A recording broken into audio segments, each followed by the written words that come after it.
সম্পূর্ণ অনুষ্ঠান বাড়ির স্বাদে গলদা চিংড়ির মালাইকারি রেডি। আমি গরম গরম ভাতের সাথে সার্ভ করে দিয়েছি।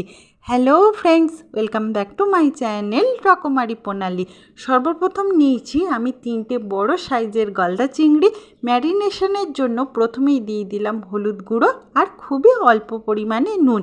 এবার নুন আর হলুদ গুঁড়ো মাখিয়ে 3টে গলদা চিংড়িকে খুব ভালোভাবে আমি ম্যারিনেট করে নিলাম। কড়াইয়ে দিয়ে দিচ্ছি এখন প্রয়োজন মতো সর্ষের তেল। তেলটা গরম হয়ে গেলেই একে একে গলদা চিংড়িগুলোকে আমি কড়াইয়ের মধ্যে দিয়ে হালকা করে ভেজে নেব। চিংড়ি মাছ বেশি ভাজলে শক্ত হয়ে যায়, তাই খুব হালকা করেই আমি চিংড়ি মাছগুলোকে ভেজে নেব। চিংড়ি মাছের একটা সাইড ভাজা হয়ে গেছে, তাই চিংড়ি মাছগুলোকে একে একে আমি ফ্লিপ করে দিলাম। চিংড়ি মাছ ভাজা হয়ে গেলেই একটু লাল হয়ে যায়, এপিট ওপিট করে দুপিঠে আমি হালকা করে চিংড়ি মাছের ভেজে নিয়েছি। এবার চিংড়ি মাছগুলোকে কড়াই থেকে তুলে নিলাম। কড়াইয়ে যে লেফট ওভার তেলটা আছে, ফোড়নের জন্য প্রথমেই সেই তেলের মধ্যে দিয়ে দিলাম শুকনো লঙ্কা, তেজপাতা, গোটা জিরে এবং গোটা গরম মশলা। এবার ফোড়নটাকে হালকা করে আমি ভেজে নেব। ফোড়নটা ভাজা হয়ে যাবার পর দিয়ে দিচ্ছি পাতলা করে কেটে রাখা একটা পেঁয়াজ। একটা পেঁয়াজকে খুবই মিহি করে আমি কেটে রেখেছিলাম। এটাকে আস্তে আস্তে আমি ভাজতে থাকবো।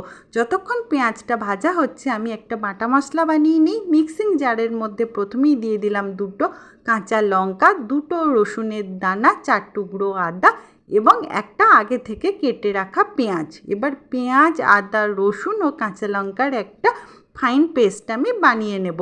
পেঁয়াজটা গোল্ডেন ব্রাউন করে ভাজা হয়ে গেছে।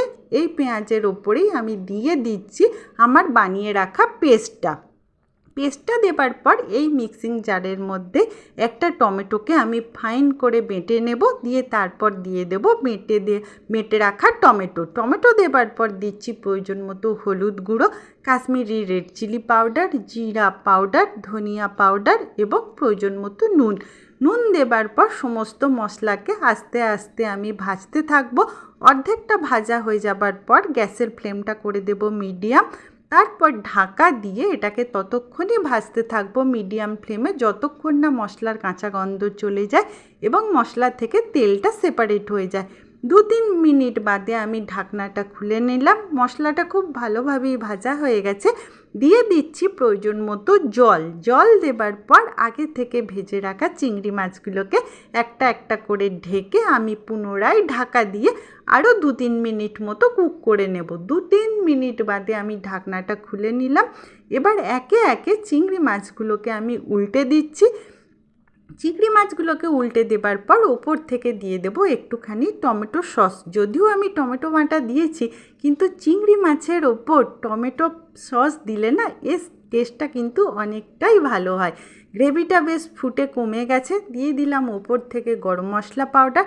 তারপর দিচ্ছি কোকোনাট মিল্ক অর্থাৎ নারকেলের দুধ আর শুদ্ধ দেশি ঘি, গরম মশলা ও নারকেলের দুধ দেওয়ার পর মিডিয়াম ফ্লেমে আরও 2-3 মিনিট ফুটিয়ে নিলেই গলদা চিংড়ির মালাইকারি সম্পূর্ণ রেডি। এবার এটাকে আমি সার্ভ করব।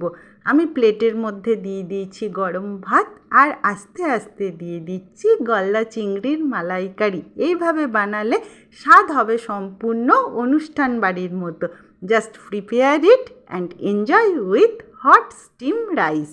যদি রেসিপিটা ভালো লেগে থাকে একটা লাইক অতি অবশ্যই করবেন এবং চ্যানেলে নতুন হয়ে থাকলে আমার চ্যানেল রকমারি প্রণালীকে সাবস্ক্রাইব করতে ভুলবেন না। ধন্যবাদ।